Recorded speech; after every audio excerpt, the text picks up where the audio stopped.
बिस्मिल्लाहिर्रहमानिर्रहीम। आज हम बनाएंगे ब्रेड पिज़्ज़ा। सबसे पहले तवे पे थोड़ी-सी मैंने बटर ले ली है, उसको अच्छे से मेल्ट कर लेंगे।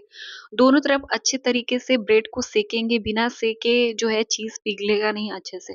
तो इस तरीके से सेक लेना है। सेकने के पास मैंने चीज़ ऐड किया है। चीज़ ऐड करने के बाद थोड़ा-सा कॉर्न बॉयल करके इसमें हम ऐड करेंगे, थोड़ी-सी प्याज़ ऐड करेंगे।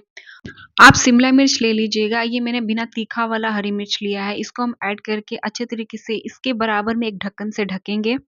ढककर उसपे एक भारी सा कुछ चीज़ रख देंगे जिससे कि वो दबा रहे और उसकी भाप जो है बाहर ना आए। 2-4 मिनट बाद आप इस तरीके से उठाकर देखेंगे तो जो चीज़ है ना वो पिघल जाएँगे। अच्छा, मेरी चीज़ जो है थोड़ा इतनी अच्छी से नहीं पिघली क्योंकि बहुत दिनों से वो फ्रीज़ में रखा हुआ था, उसका यूज़ नहीं था, इसलिए आपको ऐसे दिख रहा होगा और ये स्प्रेड चीज़ था। तो इस तरीके से आप क्रंची जो है पिज़्ज़ा बनाकर बच्चों को आराम से देख सकते हैं। ये जो है आटा वाला ब्रेड है, मैदा वाला नहीं है। So thanks for watching my videos.